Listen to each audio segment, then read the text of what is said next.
मंगलमय परिवार के द्वारा कोटी मीना बाजार मैदान में श्री राम कथा का आयोजन किया गया है। वहीं श्री राम कथा में हजारों की संख्या में लोग पहुंच रहे हैं। इस मौके पर लोग भक्ति और आस्था में डूबे हुए दिखाई पड़े। मंगलमय परिवार का जो आयोजन राम कथा का किया गया है, उसमें पूज्य गुरुदेव विजय कौशल जी महाराज वृंदावन से पधारे हैं। आज चौथा दिन है कथा का और ये कथा 19 तारीख से प्रारंभ होकर 25 तारीख को सुबह की कथा 10 से 12 बजे तक होने के साथ साथ विश्राम करेगी। तो इस कथा में हजारों की संख्या में आगरा के लोकल और आगरा के दूरगामी गांवों से, क्षेत्रों से लगातार लोग आ रहे हैं, जिसके लिए हम लोगों ने बसों की व्यवस्था की हुई है। इन बसों में आना जाना दोनों ही फ्री हैं और यहाँ कथा में व्यवस्था बैठने की 4 खंडों में हुई है, राम खंड, लक्ष्मण खंड, भरत खंड और हनुमान खंड। और ये खंड लगातार पहले दिन से ही पूरे भरे हुए चल रहे हैं और हमको स्थान दैनिक तौर पर 2-2, 3-3 हज़ार लोगों के बैठने की व्यवस्था का बढ़ाना पड़ रहा है। लोग सब इतने मग्न हैं इस कथा में कि उन्हें पड़ोसी का आभास नहीं है।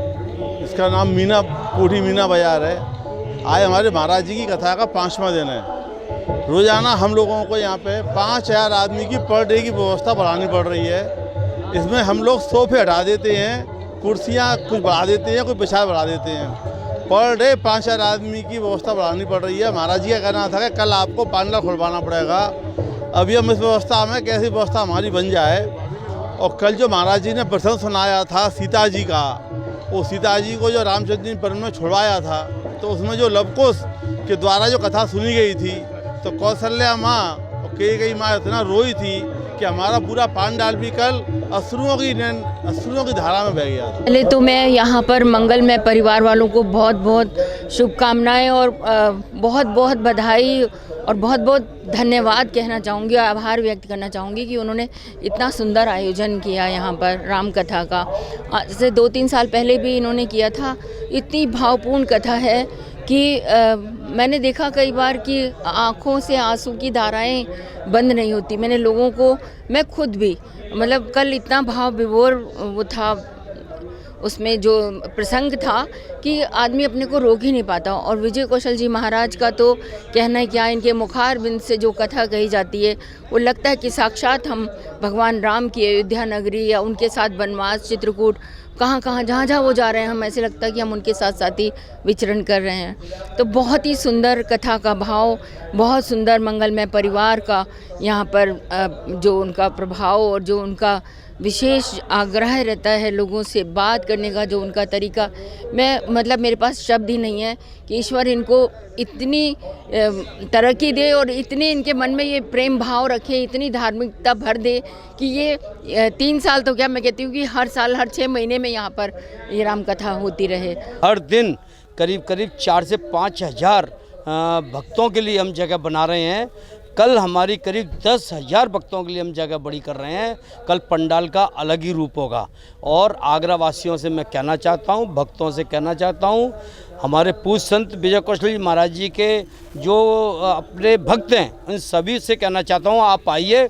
आप जितने आएंगे हर दिन पंडाल उसी व्यवस्था में बड़ा आपको मिलेगा।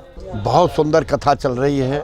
मंगलमय परिवार के सभी सदस्य और पदाधिकारीगण धन्यवाद के पात्र हैं, क्योंकि उन्होंने आगरा नगरी में और राष्ट्रीय संत श्री विजय कौशल जी महाराज की कथा को ला कर के और उनके मुखारबिंद से, जैसे व्यासपीठ पर, क्योंकि मैं इसका मुख्य जजमान हूँ, मेरे को पता है, मैं एक एक शब्द को सुन रहा हूँ। अब की बार मैं व्यवस्थाओं में नहीं हूँ, पहले मैं व्यवस्थाओं में रहता था, इतनी अच्छे तरीके से कथा नहीं सुन सकता था। मैं कहता हूँ कि एक एक शब्द ऐसा लगता है कि जैसे कि ईश्वर के मुखारबिंद से कोई शब्द निकल रहा हो और इतनी शिक्षा मिलती है। मैं तो कहूँगा अपने बच्चों को, बच्चों की पत्नियों को, युवा वर्ग को यहाँ पर लाएं तो निश्चित रूप से उनमें धार्मिक प्रवृत्ति आ जाएगी। यहाँ पर अगर धार्मिक प्रवृत्ति का बीज आगरा नगर वासियों को अगर पड़ गया तो निश्चित रूप से आने वाला, क्योंकि वैसे ही हम लोग ब्रज में रहते हैं, वृंदावन मथुरा हमारे बिल्कुल नज़दीक है, आगरा को भी निश्चित रूप से धार्मिक नगरी के रूप में स्थापित कर दिया जाएगा अगर इसी तरीके से संत वाणी हम लोगों के अंदर आ गई और हमने अपने बच्चों में अगर संस्कार डाल दिए, संस्कृति डाल दी, वो धार्मिक प्रकृति का बीज डाल दिया, जिससे कि वो बड़ा पौधा हो करके हर जगह धर्म की ही स्थापना करेगा।